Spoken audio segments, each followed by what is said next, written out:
Bila kita bincang tentang emas, kita tak boleh lari dengan sejarah macam mana wujudnya wang kertas. Jadi, bagaimana ia bermula? Kalau kita belajar sejarah waktu sekolah dulu, untuk dapatkan barang keperluan harian, masyarakat ketika itu menggunakan sistem barter, iaitu sistem tukar barang. Sebagai contoh, rumah aku ada beras lebih. Rumah kau ada garam lebih. Jadi, aku nak garam, kau nak beras. Kau setuju, aku setuju, kita tukar. Dan begitulah digunakan untuk dapatkan barang-barang keperluan yang lain. Iaitu kita tukar barang yang kita nak dengan orang lain nak barang yang kita ada.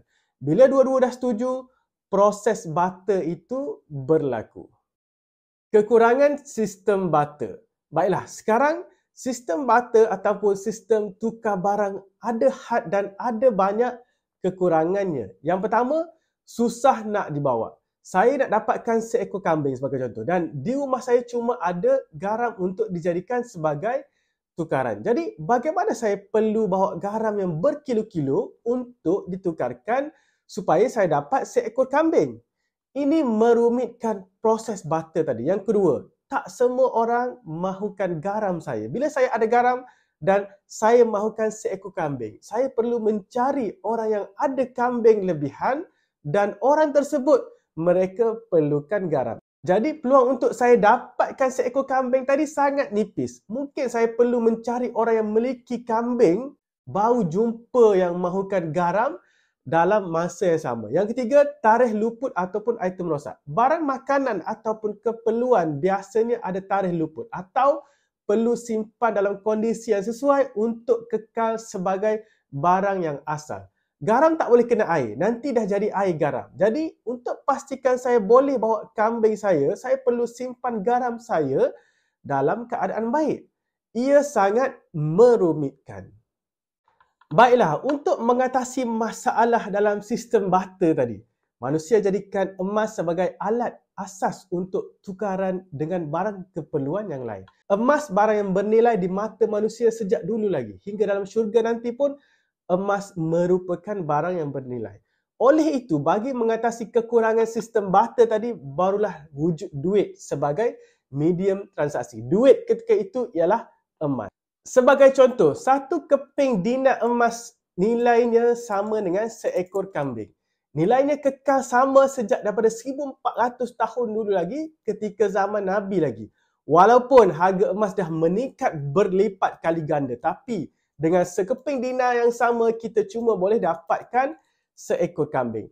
Tak lebih dan tak kurang. Jadi nampak tak? Zaman Nabi ni belum lagi wujud sistem mata wang kertas. Ketika itu jual beli menggunakan duit dinar dan dirham. Dinar itu emas, dirham itu perak. Maksudnya emas dan perak ialah duit yang sebenar. Dan emas yang sebenar adalah emas yang fizikal. Perak yang sebenar adalah perak yang fizikal. USD versus emas. Setelah beratus tahun kerajaan Islam memerintah, untuk transaksi jual beli masih menggunakan emas dan perak, iaitu duit yang sebenar. Namun bila berkuasanya kerajaan baru seperti US untuk memudahkan urusan jual beli, maka mereka wujudkan wang kertas. Kalau tadi dari sistem barter kepada emas dan perak, tapi sekarang perubahan dari emas dan perak kepada bentuk yang lebih mudah, iaitu wang kertas. Namun wang kertas ketika sebelum tahun 1970 ialah memang emas, bukan sekadar wang kertas. Wang kertas ketika itu ibarat voucher yang mewakili emas. Sebab setiap US dollar yang ingin dicetak perlu disandarkan kepada emas. Setiap 35 US dollar yang ingin dicetak perlu ada 1 ounce emas yang mana beratnya 31.1 gram. Jadi wang kertas ketika itu ialah memang emas. Kita boleh bawa wang kertas pergi bank dan tukar kepada emas. Untuk berbelanja kita gunakan wang kertas. Sehinggalah pada tahun 1971 US melanggar perjanjian Bretton Woods yang mana ia memutuskan hubungan emas dan USD. Ia adalah berekoran kekalahan besar US ke tangan Vietnam sewaktu peperangan US-Vietnam. Di mana kita tahu bahawa kos paling besar untuk sesebuah negara adalah kos peperangan. Jadi cara cepat untuk US tampung kos peperangan adalah dengan cara memutuskan hubungan USD dan emas. Tapi waktu tu mata wang lain masih disandarkan kepada US. Nampak tak? Macam tak adil. Maka pakar kewangan mengatakan inilah penipuan terbesar dalam sejarah manusia, iaitu penciptaan wang kertas tanpa sebarang sandaran. Faham fungsi sebenar emas. Jadi nampak tak apa yang saya kongsikan sebelum ini tentang bagaimana proses sistem mata wang atau sistem duit itu berubah.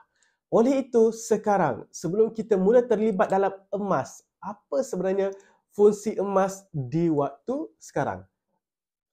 Kalau saya, yang paling utama ialah kita nak keluarkan daripada sistem kewangan yang fake ini. Kita memang tak mampu nak ubah sistem kewangan dunia. Tapi at least, bila kita ada emas, kita dah selamat kewangan diri sendiri dan keluarga. Nak tak nak, emas tersebut mesti adanya fizikal. Faham? Kalau beli emas tapi nak keluarkan kepada emas fizikal bukan main susah. Apa tujuan kita simpan emas yang sebenar? Cuba jawab soalan ni.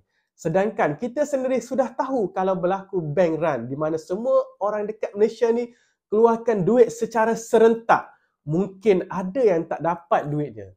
So, bagaimana dengan ada syarikat emas yang kita boleh beli 1 gram dan dapat 10 gram? Atau nak untung lebih, kita kena pajak secara online. Bagaimana emas tersebut berfungsi untuk keluar daripada sistem penipuan terbesar dalam sejarah manusia? Jadi, fikir-fikirkanlah. Semoga bermanfaat. Saya Hafiz Syafiee, penulis blog www.hafizsyafiee.com. Jika anda belum lagi subscribe YouTube channel saya ini, sila subscribe terlebih dahulu untuk anda sentiasa mendapat update daripada saya ilmu tentang emas dan kewangan. Saya harap saya boleh berjumpa anda lagi dalam video-video seterusnya. Bye-bye. Assalamualaikum.